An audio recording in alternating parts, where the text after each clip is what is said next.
中和的中，我是协会聘请的义工讲师。那之前在我们高雄荣总服务担任这个检验师。可能各位很好奇说，为什么他们会聘请医护人员，现在会主动到很多一些机关来跟老师做这一方面的卫教宣导？那主要是因为在91年5月10号的时候呢，这个行政卫生署疾病管制局这边下了一份公文到我们协会来啊，他说这个今年是世界结合年，然后他拨了一笔预算经费训练我们医护人员当讲师，现在呢要主动巡回到很多一些机关学校来跟老师聊聊有关这个肺结核跟慢性病的一个防治工作啊。那我想虽然前几个月我们台湾有爆发这个 SARS 疫情，可能老师听到 SARS 比较害怕，对不对？不过呢，我提供一个数据，可能老师会觉得肺结核比 SARS 可怕多了啊。像这个老师知不知道去年啊，就是全球当时 SARS 在爆发流行的时候，去年全世界因为 SARS 死亡的人数有几位？各位老师猜猜看，1000多没这么多。去年全球因为 SARS 死亡的人数呢，根据卫生所统计是770多位。全世界因为 SARS 死亡人数有770多位，可是光我们台湾，我们这个小岛，我们本岛呢，去年我们国人就有1500多个国人死在肺结核的手上，所以肺结核才是我们台湾真正头号的这个传染病的杀手。那这个肺结核在我们台湾最流行的时候是在那时候光复初期大概在立了的一家，后来医学上有研发了抗结核药物跟这个疫苗，就是老师不是小时候都有打过那个卡介苗有没有？然后我们国小又有追加所以很多人就把这个病疏忽掉。那我们在宣导的过程，很多民众就是有一个疑问，我们小时候不是打过卡介苗，怎么还会被肺结核去传染到那跟各位报告一下，因为呢，今天这个卡介苗注射到我们人体之后呢，它大概呢一剂只能维持10年左右的效力。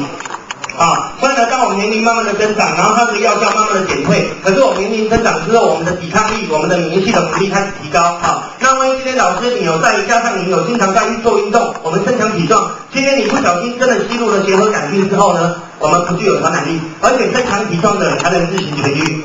所以这几年这个结核杆菌呢，就是引起肺结核这个结核杆菌这个病毒，它就变聪明了。它知道说你这些抵抗力强的人没有用，它现在就是专门找一些抵抗力弱的族群去传染。所以万一老师我们家里面还有那个5岁以下小朋友、60岁以上的老人家，还是我们的家人有罹患一些自身免疫功能不全的，比方说艾滋病，我们的家人有糖尿病，患者做过什么胃部切除手术，营养不良，得过肺尘症、贫血，还是我们在座有哪几位老师最近这几天你连续熬夜失眠没睡好，还是碰上你感冒，那我们今天抵抗力很弱，万一今天你不幸真的刚好有跟肺结核患者接触的时候，那结核杆菌呢会利用这个机会，当你吸入体内之后，它会经由血型跟淋巴液散布到你的全身。那一旦侵犯到我们身体之后，一个人全身上下所有的器官都有可能被感染到。不过因为你肺部最为常见，所以一般民众呢，你都会习惯把这个结核病叫做肺结核就是这个原因。那最严重的肺外结核是感染到这个脑部。老师有没有听过结核性脑膜炎？这个死亡率就很高。那目前我们现在所有的医院呢，对这个结核病的患者我们都会采取一种叫做DOS的治疗方式 ，DOTS 的方式来治疗它。如果我们发现了结核病的患者，他能好好的配合我们医院DOS的治疗，快的话半年，慢的话1年，这个结核病可以100%治好。它不可怕，可是今天可怕的地方在哪边？今天为什么卫生署他要花讲师会聘种医护人员来上课？重点出在于说，因为一般民众你对这个医学常识比较不太了解。像各位老师都晓得，如果SARS找上你，症状是什么？发烧，还有呢，咳嗽、全身肌肉骨头酸痛，是不是有很多类似那种流行感冒的症状，对不对？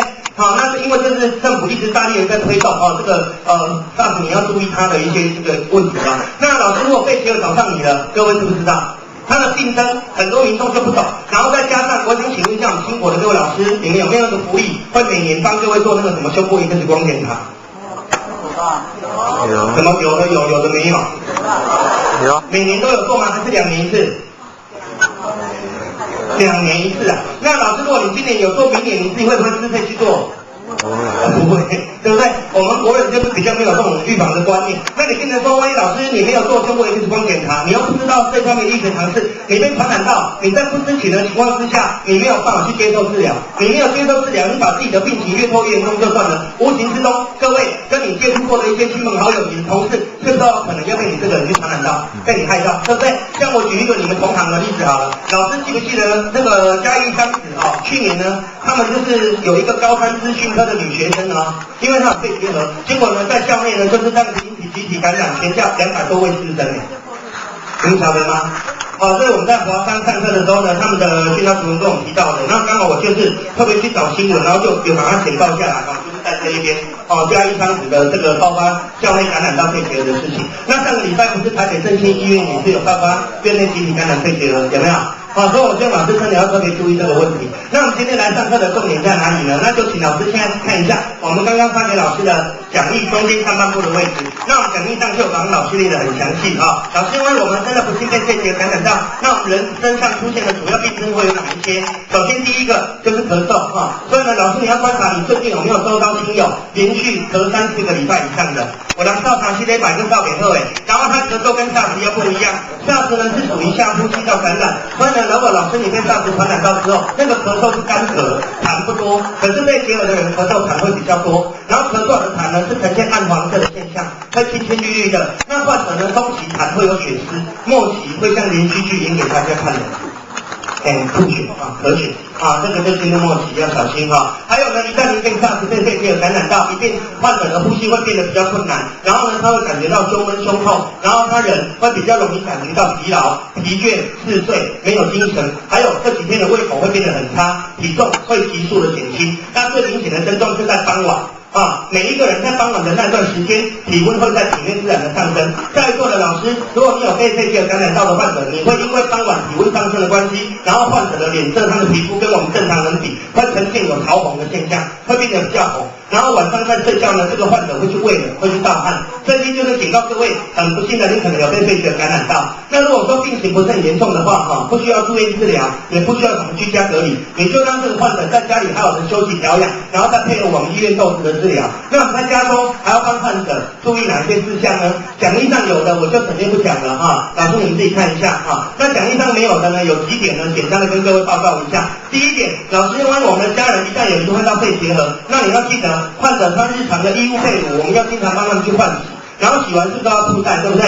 你要记得晒太阳光的时间最少要让太阳光直射它4到6个小时以上，因为结核杆菌被太阳光直射4到6个小时左右会自然死亡那患者他的盥洗用具，他的碗筷要把它跟家人分开，我们要帮他用高温高压的方式来消毒处理。他的排泄物分泌物有没有传染力？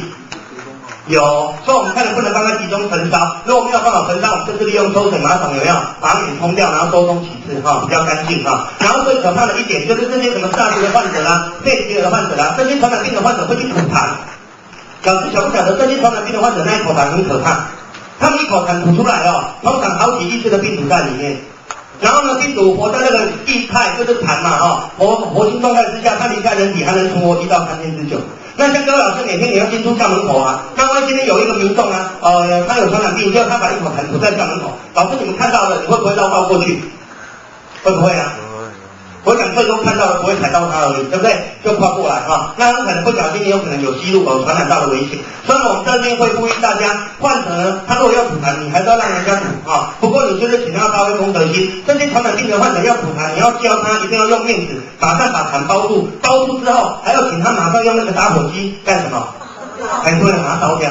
这些传染性的病毒，什么冠状病毒啦、结核杆菌，都是怕高温的东西。通常超过38度以上，病毒的细胞壁会被破坏掉。那病毒的细胞壁被破坏了，它们就没有办法生存跟繁殖所以讲到这边，我要提醒一下我们在座的各位老师一个很实际的问题像各位老师应该都晓得，平常我们那个自来水厂不是都会在我们的水中加很多什么东西去消毒，是不是会加氯去消毒？那老师你们晓不晓得，前一阵子SARS在爆发流行的时候，自来水厂加的氯是超过安全含量4倍。然后我们人如果喝了过量的氯到体内来，会在体内产生致癌的物质，你们知不知道？那我们上个礼拜到高雄那个凤山水库去上课，他们厂长说，讲这里跟我们对吧？我们自来水厂不是SARS来了才加了过量的氯，其实我们台湾只要有台风来了，只要有刮风下雨，那各位都晓得，水库的水就会变得很脏、很浑浊，所以这几天遇到这种状况，自来水厂都会加超过安全含量的氯进去。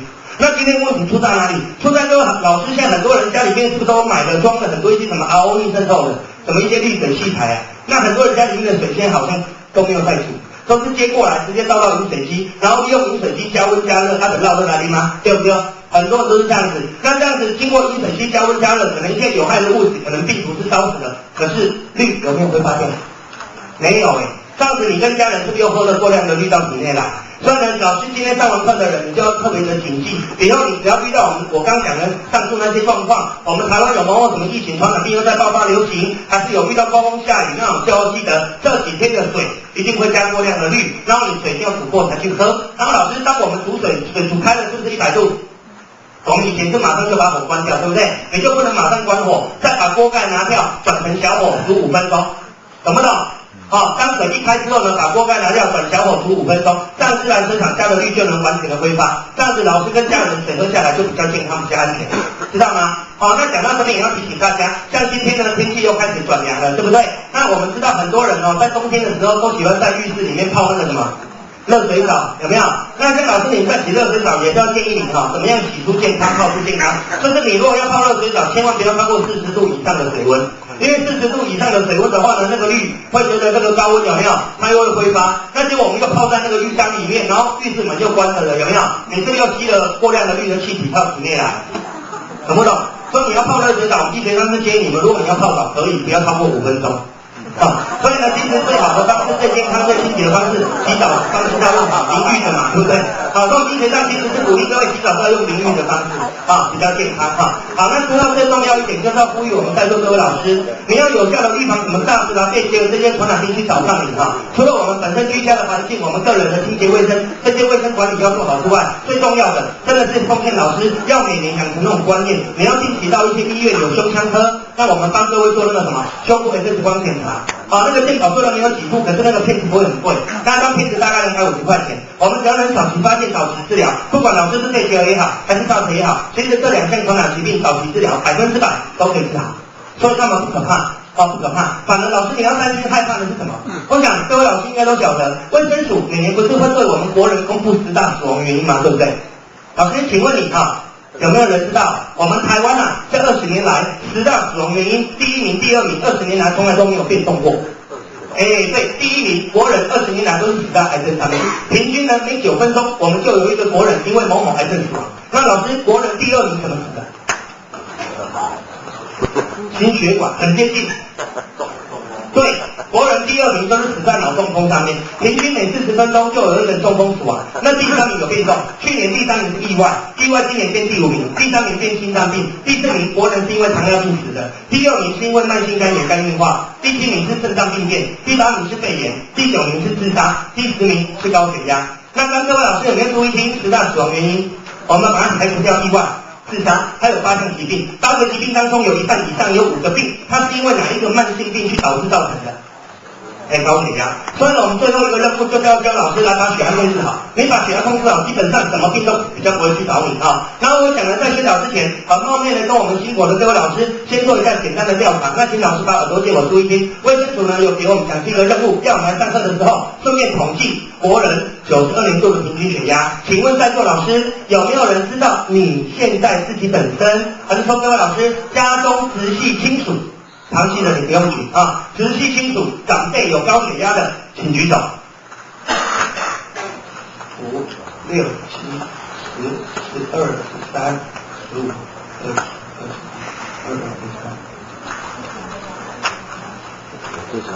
23、38，请放下。家人有糖尿病的请举手。糖尿病的，对自己跟家人嘛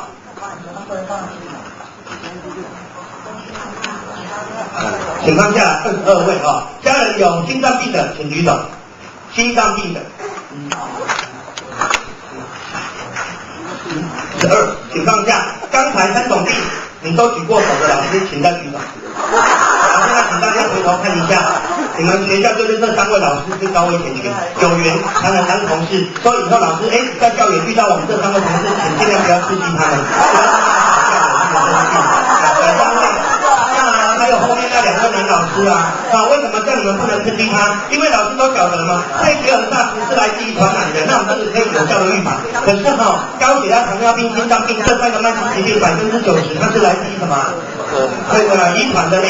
那以前后发年龄是在40到60岁，对不对？所以以前国人大家还会等到中老年之后，你们才会比较注意血压跟血糖的变化。可是最近这几年变了。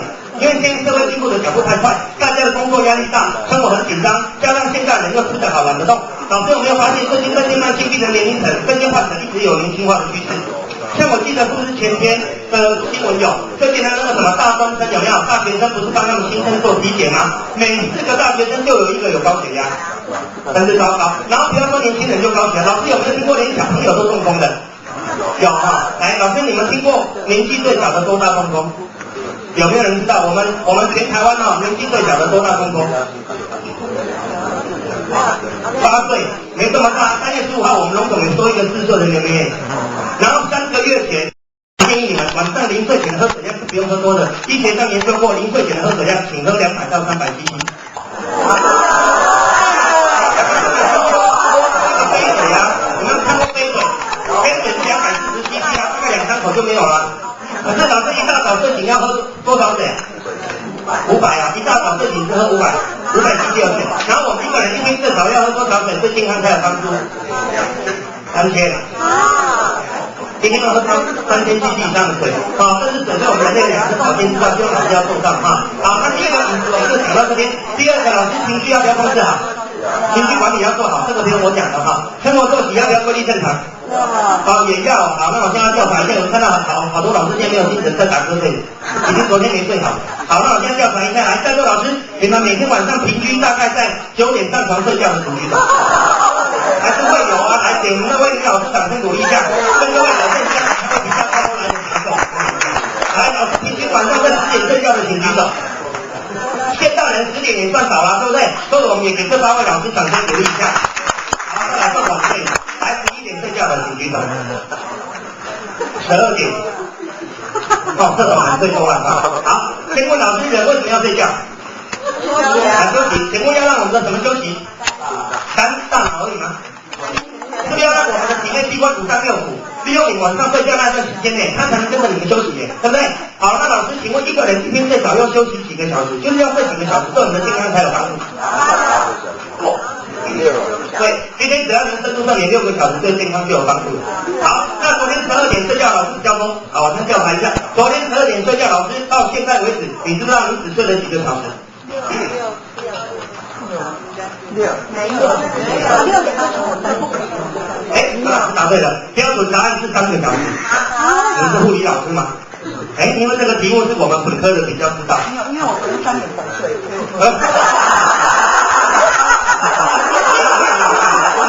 好，那老师你到现在基本你都没睡的嘞，很糟糕的。来，注意听哦。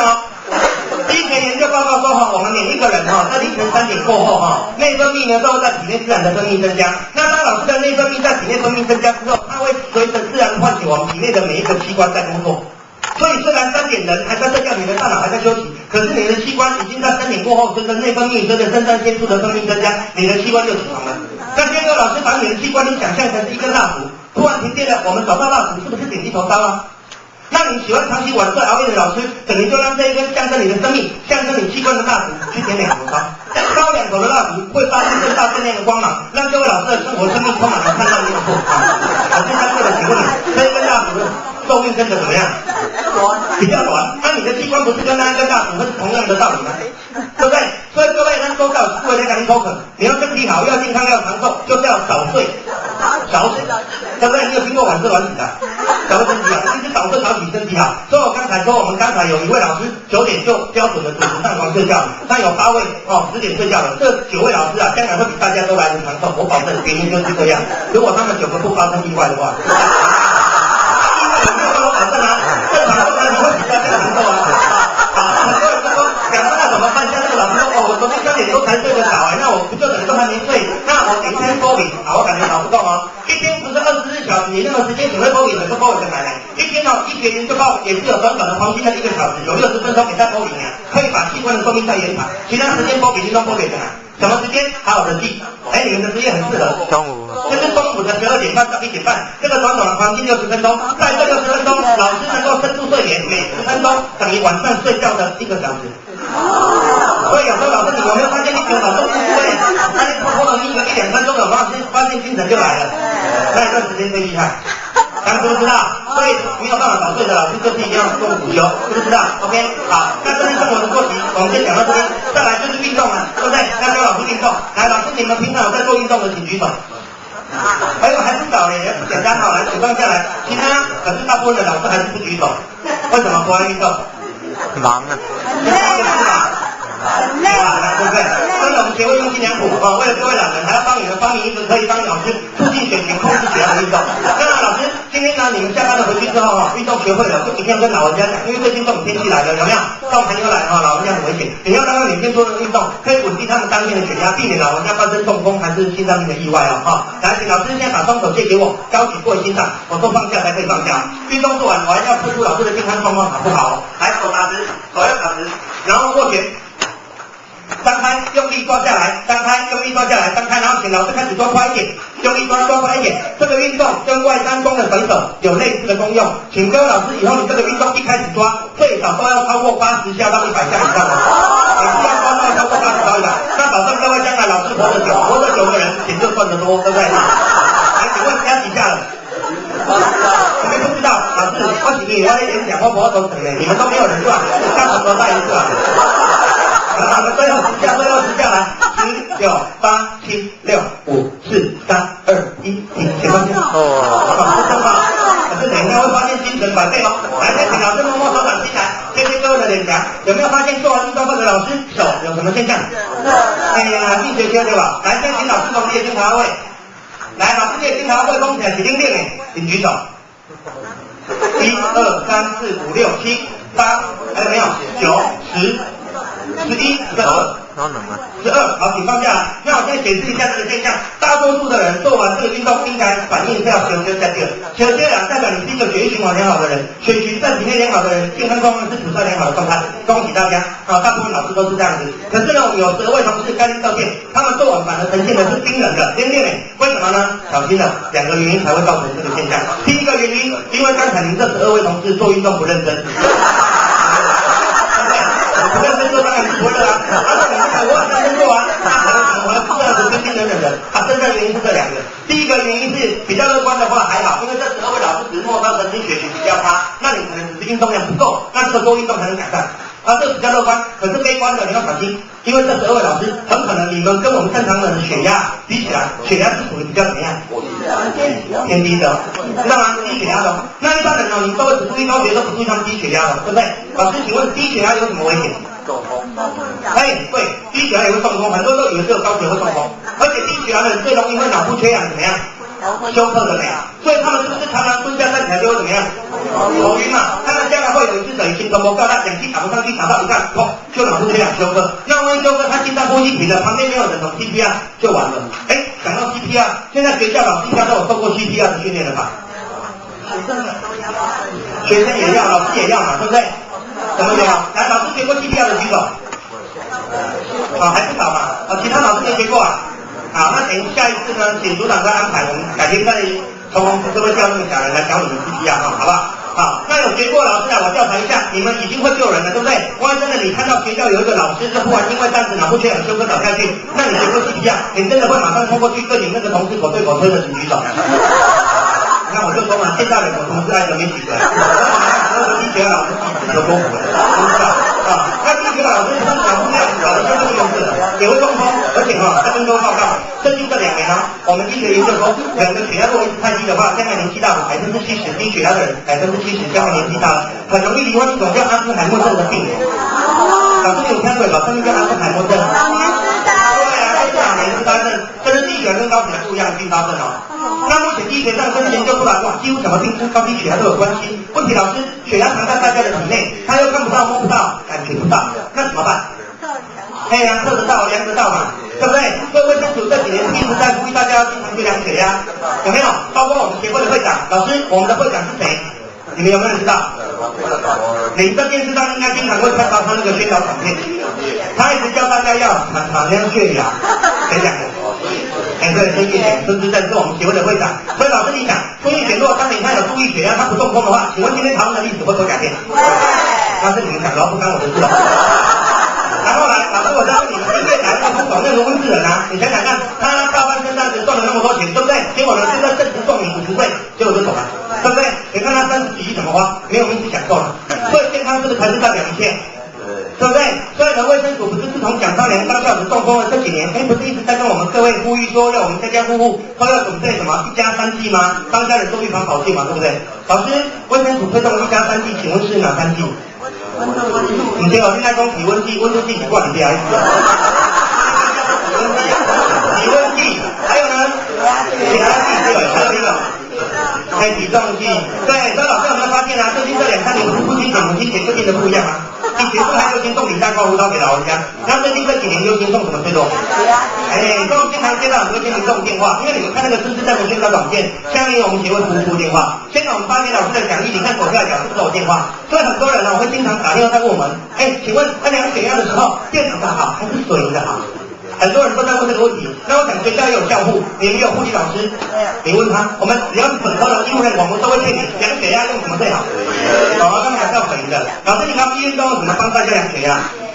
是水银的，对不对？然后你看各位老师，你回忆一下，你们在读高中护理课的时候，不是有那个护理老师都会教，有没有？这不也是教水银的？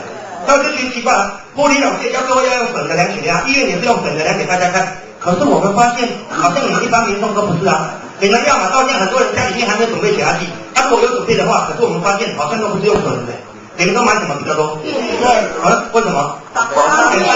方便啊，那开关来下去，阿拉伯是不是心跳1分钟马上几下都有？可是老师，当老师的绝对是聪明人。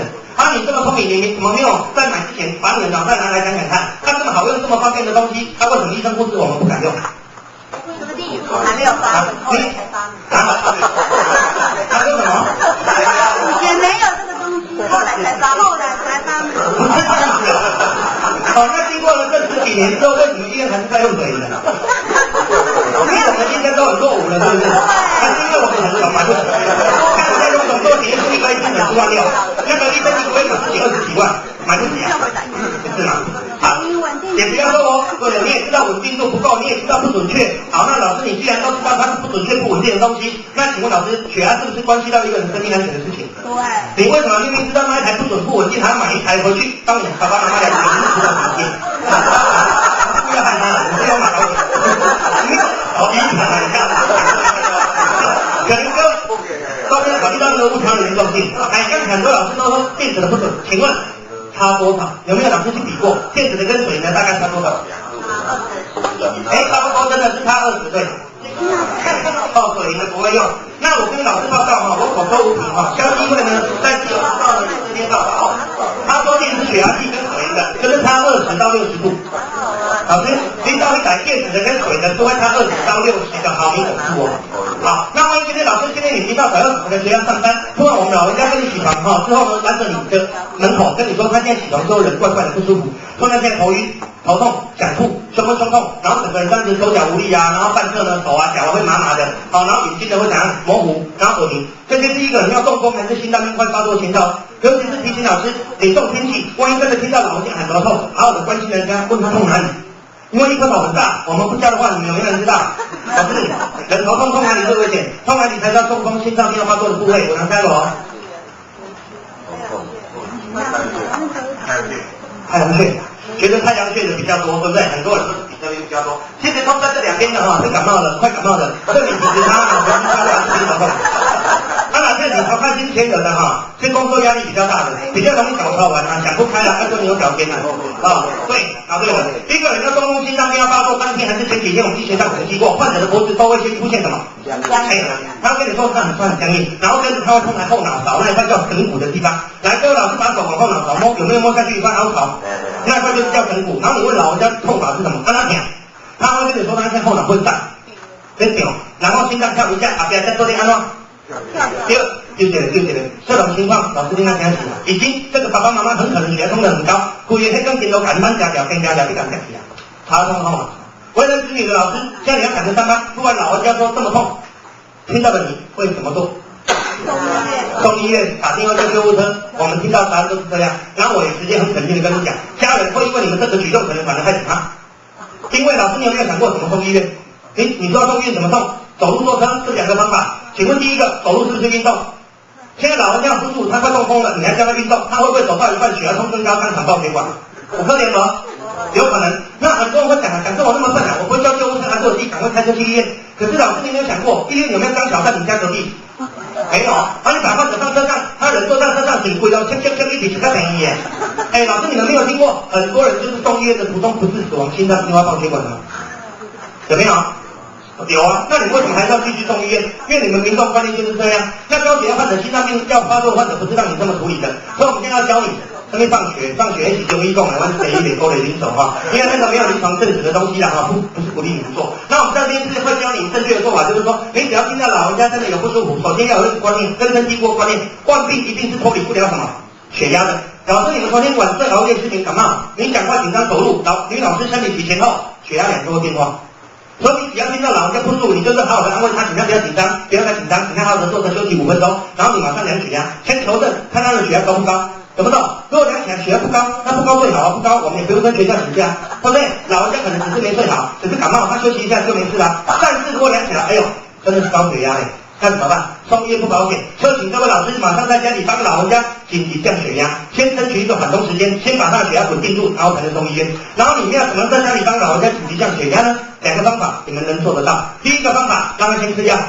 懂不懂？不管他是高血压、糖尿病、心脏病患者，这些患者身边是不是会有吃剩下来多余的药啊？这3种药都有降血压的成分在，懂不懂？所以让他先吃药，然后吃到的药还不能放心，因为你吃到的药最快也要经过半个小时，药效才能发挥。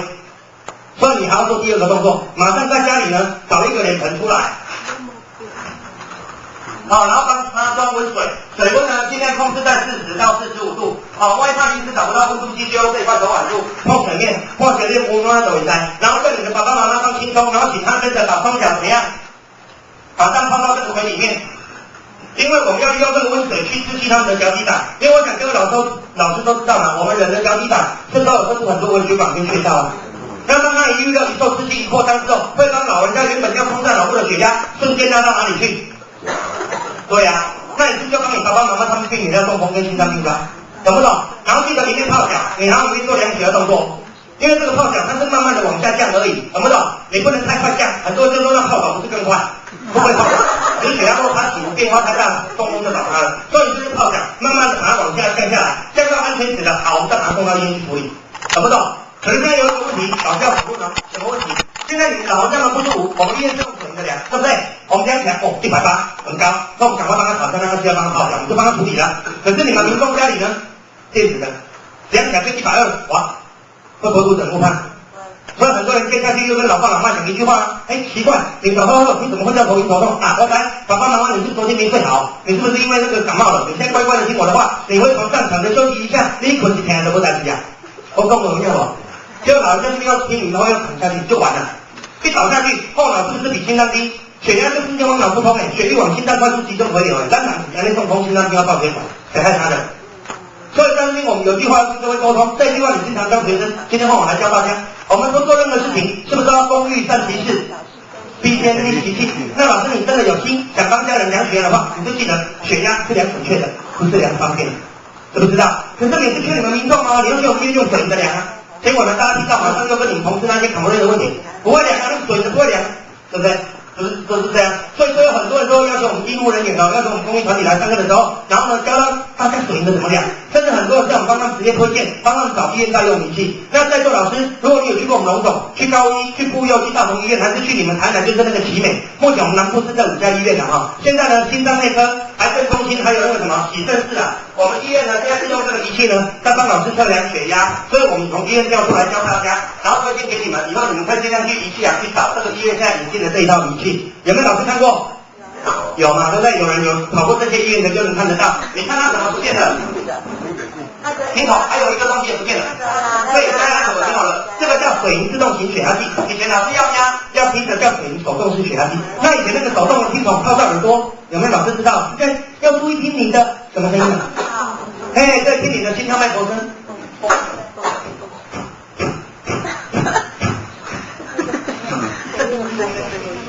5天回报，对不对啊？像不像？像不要掌声鼓励点。我们现在要听第一声跟什么？哎，对啊，这个原理你们也知道啊，要听第一声跟最后一声。可是老师现在听筒靠你耳朵，叫你听，听好不好？听好听哦。所以你说叫我们用手动的在现场怎么教？很多人那个不是短时间就听得到学得会啊。所以还有很多民众他就学不会，他就放弃，他说要我们直接帮他们找医院在用的。好，那我们就帮各位推荐，现在心脏内科、癌症中心用这个仪器。那这个厂商很聪明，他在3年前跟那个德国一起技术合作研发，把医院心电图的电脑芯片装来这一边，老师有没有看到多了这一块蓝色的出来？他芯片装在里面，然后把心跳脉搏的声音借由它去反映出来。心电图各位老师有没有看过？感应片一个圆圆的贴在各位的心脏，然后 monitor 在后面把大家的心跳脉搏滴滴滴滴滴，有没有？然后这一台除了能清楚的测出血压之外，它还能简单的清楚老师有没有心脏病。等一下你们会后解散之后，等一下会请组长找一个3楼2楼哪一个地方，让我们帮大家老师服务一下，量血压贴近你的心脏啊。那等一下老师会来找我们，那我会帮你们免费做一下这个测量。那你听，万一待会有哪一个同事的心脏万一是跳这样的，滴滴滴滴滴滴滴滴滴滴滴滴，真的为什么？这个是激励不等。这个听导数激励不等的是假的啊呢。然后还有一种呢是跳这样的，滴滴滴。滴滴滴滴滴滴，为人心中的热困呢。那个老师有心脏陪葬，心肌有缺氧的，他会断断续续的，这一台也听得到。那万一说，那还是很复杂呢，那这一台要是很多分，那我还是搞不懂。那万一老师你真的还搞不懂哦，好，那我教最简单的给你们听，滴滴滴滴，好不好？很简单啊，这个几个芯片是这样的，他在扫描后面的反应到底下就扫描表面。后面老师没听到看到？有，看得到吗？有。哦。看到了没？然后呢，他把贴在老师心脏的那块什么感应片有没有？你们讲不清楚，就改到这一边来了。这边有一个白色的圈圈哦，来把它插上来，感应片就在下面。有没有看到这一块？这一块原本都是贴在各位的心脏，现在给你移出来，换成贴在空中啊，就是一样的道理。然后水再打上去，慢慢听水掉下来后的第一声最后声在哪里？就高低压了，这很简单。那老师你怕重听听不到，他眼睛不好来不及看的人，还可以跟他读这边，懂不懂？假设你看到这个人水掉下来，第一声滴到120，一直滴到80停，他还会重复跳120、80停在这边，让各位慢慢读，完全不会有误差。最后我们要教老师上完课的人一个常识，以后老师将来你要去仪器养100多公司要帮家人准备什么血压计、血糖计、这医疗器材的时候，一个常识你一定要懂。医疗器材是不是属于度量衡的东西？是都要经过国家中央标准局检验合格才会用。那老师，国家中央标准局，请问检验合格的字号是什么字？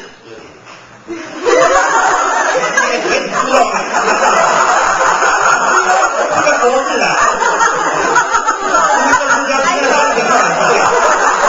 医疗器材上面都会贴一个字，你们都不注意的。对呀。所以要教你们一下，所有的医疗器材度量衡的东西，经过国家中央标准局检验合格，都会给他大同的同字啊。懂不懂？然后加工是电子血压计的老师，你今天下班了回去看，我跟你保证，你找不到有一台电子血压计是贴筒。关于这边有一台电子血压计是中央标准局上面检验合格的，所有的电子血压计都是贴检字号而已。它检字号是代表什么东西？老师，你家里面的家电用品都有贴这一张检，你们家的电视、冷气、电冰箱、电风扇、连吹风机都要贴检。所以你当初是去外面买的小家电回家量血压，不是用医疗器材帮家人量血压，你懂不懂？这为什么误差那么多？原因就是这样那很多民众呢，就是像刚才有大部分的老师都看到我们现在荣总高一妇幼体检引进的这套仪器，很多人看过，他就跑到底下去找去买。不过很遗憾，老师有没有发现全省手扣扣？奇怪，怎么台湾还是只能买到那个什么手动型的，对不对？自动型的呢，还是只能在医院看得到。你没看到这边写7611909，就是它的牌子跟型号。目前我们台湾只能买到900码以下，就是都手压的。所以很多人就跟我们很不累说，那怎么办？我们家中有患者，那听从了我又不会量，电子的又不准，那你能不能协会出面帮我们跟厂商沟通去争取一下？然后呢，我们协会有帮出面，有帮各位出面，而且帮你们争取到厂商手术给提供交的优惠参数，而且还有一些财团也响应，像世华银行，老师知道吧？我们很多世华银行，世华每年跟200万去赞助我们这项活动，所以你们看那个孙玉典当教员有没有？将来会请世华银行赞助的。还有金钟阳、新力桃、什麦是5家基金会，这些捐款呢，我们都用在电视上老师看得到的宣传广片，因此呢，手上发给老师的资料讲义，还有刚刚体种幼儿园上课讲师费450块。那多余的经费呢，他们还会在很多百货公司门口、文化中心会常常举办，帮各位全民免费怎么样？量血压、一诊健康检查有没有？剩下多余的经费都是帮各位呢优惠补助到这边。所以老师，你们如果今天听完了课，1+3G 缺血压计的老师，还是家中买的是那种电子的你想帮家人做预防保健的话呢，你想透过我们协会帮你们申请这个医院在用仪器，或要找我们拿这张申请表，找后面那几位社工的护士才能这张表格。初始电话填写一下你的个人资料，手机就留备注栏，你会把你的资料跟厂商申请。像这个各位老师保证，你不认识我，我说补助了多少钱，差了多少钱，你们不相信。老师你可以打个电话问那个高一啊，因为高一内科3等4等上个月他们才又进12台，你问高一拿多少钱？我们医院进的价钱就是老师申请的价钱，绝对都是一样的啊！你们去问一下，像我们那天在营养中心还几乎全校申请的，而且他们还有一个老师一次申请了13台。那像他们孙校长就申请3台，我说你们都申请那么多干什么？娘家婆家要准备啊，兄弟姐妹要准备啊。他们孙校长还帮全校老师统一开张资料给厂商，费用从老师薪水上扣的呢。你问他们营养中学就知道。哦，不是啦，那不是营养中学，是德光女中啊，我一直讲错了，是德光女中啊，德光女中啊，所以呢，你们可以去把握这一项福利哦。那这个是帮老师申请到的啊，那有需要老师会用申请，如果不需要，告诉一下，不要勉强。那你不要误会让我们协会3年推荐，也不要误会我们3个承办人组长还有副校长立场，好不好？好，那我们最后呢，课程就为老师简单的服务到这边。现在是下课时间还是上课？下课啊，那我耽误最后1分钟，讲个经文，等一下讲个经文给你们听。当印证了中国一句话，我们经常说久病床前怎么样？真的发生了，就在那个什么前年7月3号啊，台北木栅那边哦，有一对姐妹哦，因为她家境比较清寒，她夫妻早死，当初就靠她妈妈做加工养大，结果她妈妈辛苦了大半辈子，50岁就中风了，一瘫痪，北京北堂4年多。这2姐妹怎么对她妈妈？我想各位老师应该知道，我们要让中风的人这个出现都是大小便、洗澡、喂饭给她吃、做复健，还要每2个小时要有人赶快帮她怎么样？抽痰、翻身、拍电按摩、换，然后长那个什么？有没有看过路方？肉干掉进在骨头，还会长那个什么蛆，对不对？你每次要换掉另外当反掉欧巴才长点长嘞，照讲那个狗嘞，妈妈是中风想女的洗头咯，各位妈妈这一个大女的工作，老师让恭喜不看现实人哈，一个女工能赚多少钱？1个月2万块，他怎么负担这么庞大的医疗费用？那医疗费用你们不要去计较，有一项是各位老师你都受不了了，就是我们人如果真的中风的话，那个患者的情绪脾气会怎么样？会很坏。很暴躁，就那2姐妹就是她妈妈拖4年了嘛，就想不开，就有一天说帮她妈妈解脱，然后2姐妹就去外面买农药，买了农药回到家里问她先生妈妈，什么农药呢？很先天脑部淘洗，用农药改妈妈管的淘洗药，还没有结束，2姐妹比我们男生还狠，还有勇气，又马上跑厨房拿菜刀自杀。老师，菜刀这么大一把刀，想想看用什么方式自杀？他们不是割腕哦，不是开瓦斯哦。也不是割喉，她们2姐妹是学那个日本武士呢。学不是他的呢。我有把报纸剪报在这边呢，上面还有他们母女的照片，这么大一篇篇幅，整篇都是。报纸上面还写什么母女军获救，有没有？天哪，后来经过证实，隔天她妈妈还是伤重死掉，姐妹2个也马上就回来。好，那我们这边不是说很残忍把人家故事拿出来讲，因为我们本身在医院工作，我们看了很多这种家庭的悲剧，包括我自己从小亲身经历。我为什么会加入学当讲师？你们不好奇？我阿公在我国小读4年级的时候中风2次，第2次中风在我家瘫11年走掉的。在1年我妈妈的狗哎，那我妈妈现在身体也很差，她就发愿要我们学以致用，要我们贡献出来。那我现在加入学当讲师2年多，那我们在行为过程当中遇过一个单位，他爸爸是脱水酒的中风，就在你们今年遇到的，就那个中正路，你们中正路不是有一栋星光人那个国泰人寿吗？4楼那边他们有位科长叫戴桂林戴科长，不知道有没有老师认识他吗？有认识哈，那个戴科长他爸爸在41岁中风瘫痪，整整拖到80岁，39年，是我路过最久的一个患者。所以各位老师，你可能很幸运，你家中还没有遇到这些状况，你很幸运，你赶快帮家人做一条好线，练长3力速点，他搞后面搭往后边，把患者送医院治疗，很多事情不是各位花钱就可以解决一切，对不对？那我们今天课程就为各位服务到这边，那感谢我们组长跟助手协会去做配合。我想老师在你还没有集合，我们在这边也跟楼下跟你们副校长跟我们这个组长在那边聊。那我发现我们副校长、我们组长他们都很热心，而且很关心老师的身体健康，很体恤老师平常这个教学上辛劳。所以我希望老师待会如果大家有空有时间的话，我们再来关心一下我们组长的血压，看他到底今天正不正常他如果量比较高，以后就不要刺激他那就代表我们环高血压协会慢性病防治宣传中心，祝我们新国各位老师身体健康，血压永远正常。谢谢各位，谢谢。那我在今天只能多多水的不会量啊，所以待会我帮你们量。这个水医师要不要像3个水医师一样？要校正对不对？要，3年要做校正。国家体育合格之后，可是3年要做校正。那老师，如果你们是透过协会帮你们申请的，对不对？这些售后服务的问题，包括一些什么校正，都由协会帮你们出面负责，帮你们处理，懂不懂？都是免费的，知不知道？好，那请组长，我们要在哪边量血压？现场先量，然后待会老师，如果你们下课，我们要去1楼的哪里量血压？有没有办公室借我们一下量血压？2楼电脑。那个我们谢谢那个钟讲师啊。如果都是各位同仁呢，如果都是需要那个他们服务的话呢，那我们就移驾到2楼，好不好？好，移驾到2楼。好，现在各位，先留下来学学看水是怎么量，大家可以看看为什么我们进站那个还是要注意这一套的注意哈。那我们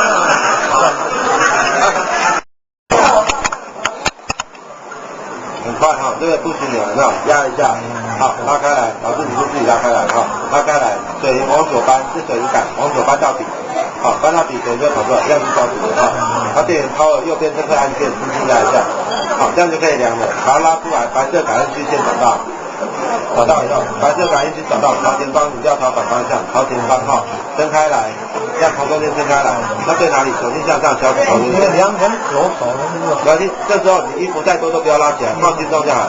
小指头延伸到手肘刚好弯曲这个地方，就是我们肱动脉的地方哈。然后你就把它套进去，好，套进去的时候对好，好把它包起来就可以了。老师你要找个坐下来，拉筋。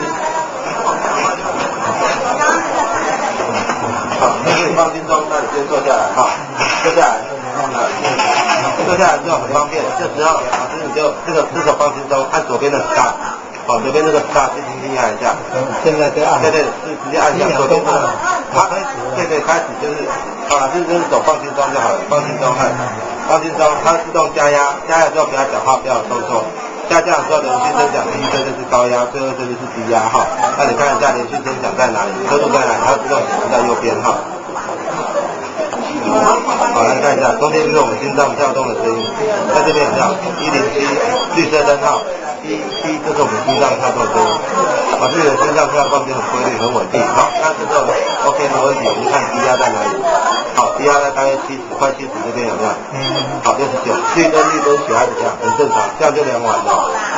好，这样就量完了。那这时候你学怎么收？收了之后这个拉下来就好了。好，这个就拉下来，好，拉下来。放轻松哈，那这时候水要关的时候，记得向右倾斜。好，你看一下，水要向右倾斜，把它到这个水银槽里面再把它关掉。嘿，这个水银槽哈，它关掉以后 ，OK， 那电源记得关就关，你记得关3分钟，它会自动断电。那没有电的时候，这边显示 low battery， 好，水会滴滴滴打上来之后，滴滴滴荡下去的时候是没电了，这边4根3号电池换掉就好了。好，很方便，很简单。好，有的会不会留那个汁液啊？这个你要换好一点，就 OK 了哈。那你看一下这 memo 线就是记忆线，像你刚才量的有没有？它会自动储存，它储存之后你要查询的时候轻轻压一下，很多医生最新的一组，你看老师你量的哈，再压一下很多人家上一次，好，以此类推，3、4、5、6、7、8、9、10，会自动像大哥大一样开始储存提示的最新来电上最新的时数。那提示满了以后，它也像大哥大一样会把最旧的那一组拼印掉，好，所以很方便，很简单，电源把它按一下。它这个收了之后，老师我教你这个把它拉平。好，这个拉平，管线从中间折一折，把它包起来。好，包起来，它可以使用的更久，保护它的管线寿命，然后放进去就好了。它这里盖起来，这样就可以了。那这有操作说明书，好，老师你看一下，这个是操作说明。那我教过你们以后，好，在底部，都在底部，操作说明哈。我教过你们以后，你回去看的时候会更方便、更简单、更好使用哈。那后面是保证章，好，那1年以内坏掉，我们监督厂商帮你们换新的给你们。好，终身校正保养是完全免费，3年校正。怎么校正？你仪器在哪里，只打哪里的电话给我们，我们社工会到你手上帮你做校正，这是完全免费的。好，知道这样3年校正，这个仪器都可以用20-30年，没关系哈。好，那这台仪器，老师好，直接交给你好，我直接交一台新的给你好。那我这里用钱了。好，我这边等你们一下哈。好，老师你看一下这张哈，你是填你填写的，这另外一半哈，就是跟我们学会电话地址，这都一样。啊，这不用盖章，因为我们这张我们会直接输入到电脑里面，这样对你们更注意的保障。这里要哪要写啊？这不用写，我们这个就是直接回去就拼到电脑里面。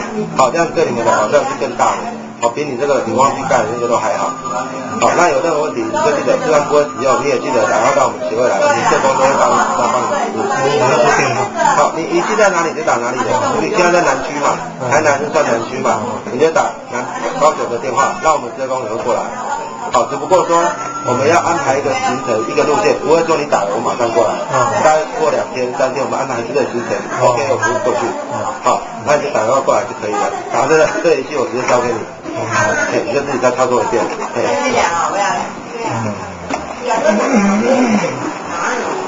你很赶时间呢。为什么？你很赶时间吗？对啊，我等一下还有一个要去那个地方要去市农会，是上面还是？朝前班，关节下吗？关节上，关节上哦。哎，对，哦，关节上哈。对，包起来就好了，对，包起来就好了。不一样，很紧密。不用很紧，这样就可以。记得手心向上，脚趾头延伸到手肘弯曲的地方。这个感应器是对着脚趾头延伸到手肘弯曲这个地方，有没有？感应器要。对，感应器要放这个地方，要放内侧哦，一定要放外侧哦。放内侧。那里面很紧，怎么会有感应啊？你看哈，电源打开，电源打开，好，它因为它是中气的，好，你要放心中，这边会显示QRS909它10号的按上，要显示才按10号。对，不要，因为你直接按它显示不了，之后这只手就放心中，为什么？好，因为它现在要侦测你的血管脉动，所以你这只手放心中，一定要放心中哈。要注意看吗？你先不要讲话，再讲话它会往上加压。好，但是你不用注意看，它会自动秀给你看的。好，我讲的是就是等于顺便教你这样。好，新的就是直接你就看着荧幕就可以了。好，它血压都一样，放心中就好了。好，按下有动作，这只是你的血压值，它就同时扫描。好，像有些人不知道血压值，他动了电子它就不能帮他同时扫描，这种话就可以同时扫描。好，让我看一下。好，高压103，会比刚才低一点。好，因为你现在连续2血管会比较松弛，会比较低一点，那没关系，看低压哈，你看低压，在60几这边。怎么会麻会胀呢？因为它会充气啊。好，这个是充气在量你的血压的脉动。好，这样就量完了，绿灯血压怎么样？正常。如果黄色的灯号代表就是警告你，红色的灯号恭喜你有高血压。好，这很方便。橘色灯号就是血压偏低。哦，还有这样。还有灯号有没有？你看一下，红黄绿橘，它直接秀给你看。好，有些人量了不知道数据到底好不好，直接看灯号就好了。是。好，你看这个就是它绿色的，绿色的就是很正常，你的标准血压值就是绿色的。它关的时候，老师你3个警示，对，不见得再关掉。好，这样就可以了。开的话直接开，关的话直接开，3个警示。把它转换成。对，好，那老师关电，Power 右边一样，Power 那个按钮，这样就可以了。对，拉下来就好了。好，使用上就是很方便。是，哇，那小孩也可以量。对，小孩子也可以量。好，那老师我教你一次哈。有分左右手吗？左右手正常会有一只手会比较低一点，但我们量左手。好，老师我再教你一次，你这个再拉的时候把它拉平。好，要拉平。好，这个管线从中间拉一截进来，这样拉一截，保护它一下，保护一下它的管子。对，它保护管子可以使用顺脚。哦，管子不要碰啊。对，然后你看这个水哈，如果说你直接关是都会写在外面，对不对？你下次量的时候，它会这样掉下一节，它这样断一颗一颗到上面。好，那这没关系，那没关系，我教你一下，你把它摇一下，摇下来就好了。你这样没有关的时候，忘记关它，有这样关掉一些，那也没关系，摇一摇，把它连起来就好了。好，你不要把它丢了，这还没有坏，摇一摇连起来就好。所以关的时候就尽量将它直接关掉就好了。只要是水的都一样，把它盖起来。是的，非常好。哇，好，这家伙啊，这个你一定会使用哈。那这个我都帮你放到底部，好，这样子是给你保障，比较不会不见了。是的。那就算都不见哈，这边有电话，看一下这边有电话，这边有电话哈，都贴在上面哈，那这是保障你不会找不到人。好。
会昌南投日月潭青年活动中心。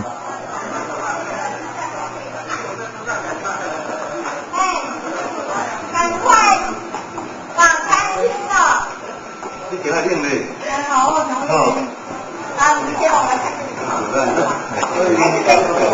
你好，你好啊，组长嘛，主任哈。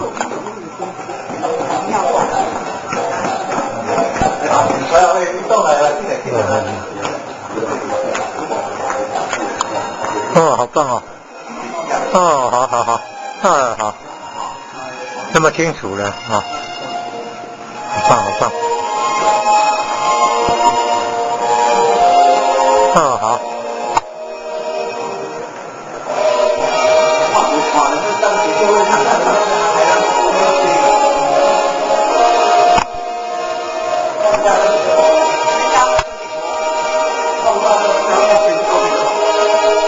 哦，日产空气，好棒哦！放大以后就是这个采到了。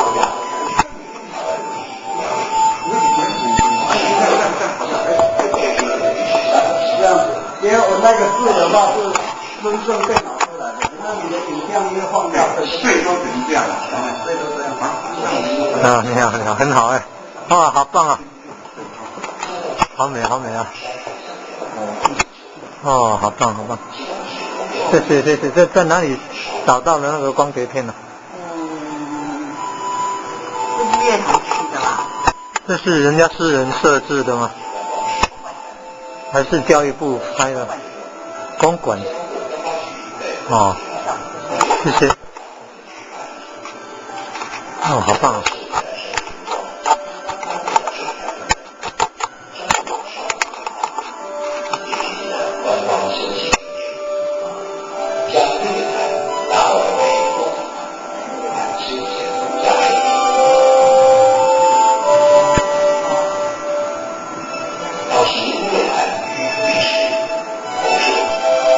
好了，可以吃饭了，谢谢你，感恩。好了，可以了，谢谢啊，感恩。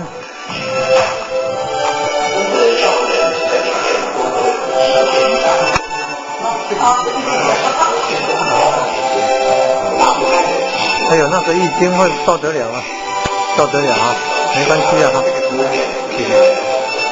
哦，可以的哈。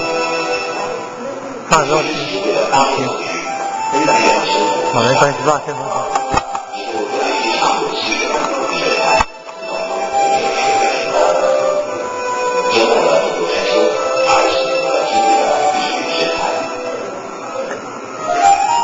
因为台水面积广达800公顷，最大的湖泊，全盘也拉不到北面，北岸路西部越陡，南岸路西部越陡，东岸被称为日月潭。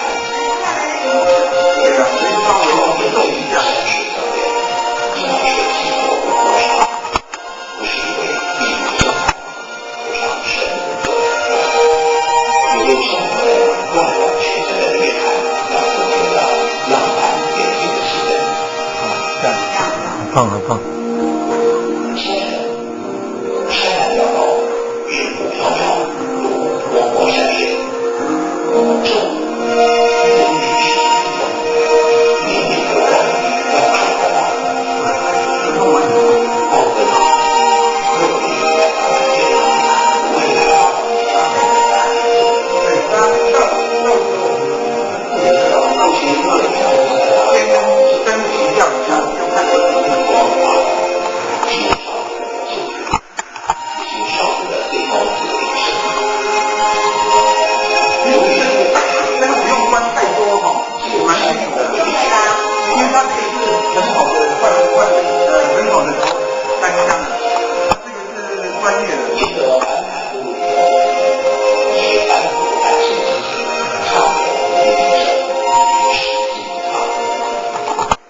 好吧，谢谢，感恩来脚崩啊，脚崩啊，对，我们试播一下。哦，还要试播呢，辛苦辛苦。这个等会不用全部关，不用全部关，因为它这个效果蛮不错。你这个不用关，我看看着蛮清楚的。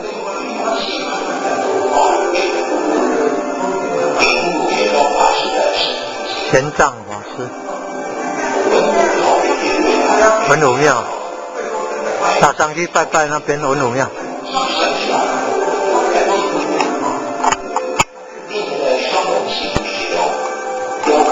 新盖的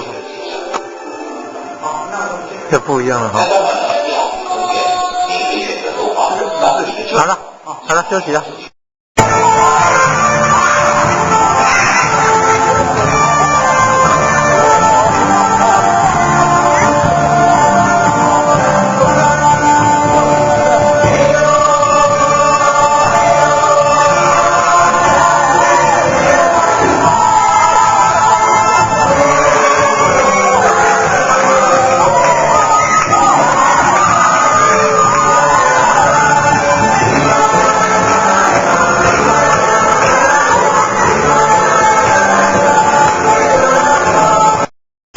车城老街，台中日月潭附近。最后火车站。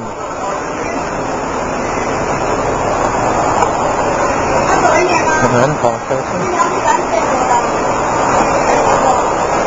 车城。捷二线，来同二线。这也非常高。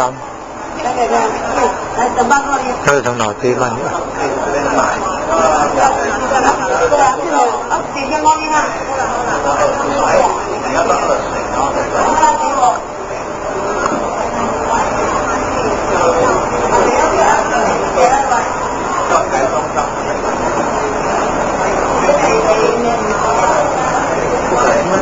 国家风景区的管理处啊。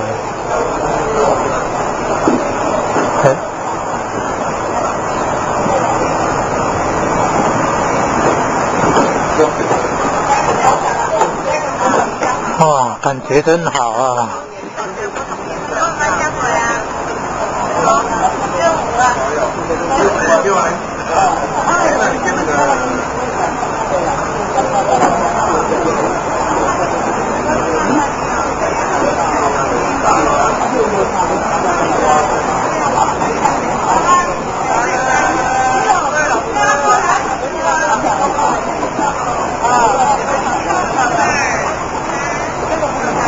啊，主任好高兴。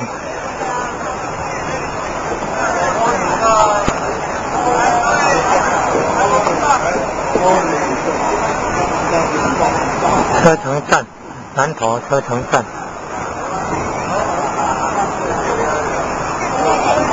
高山。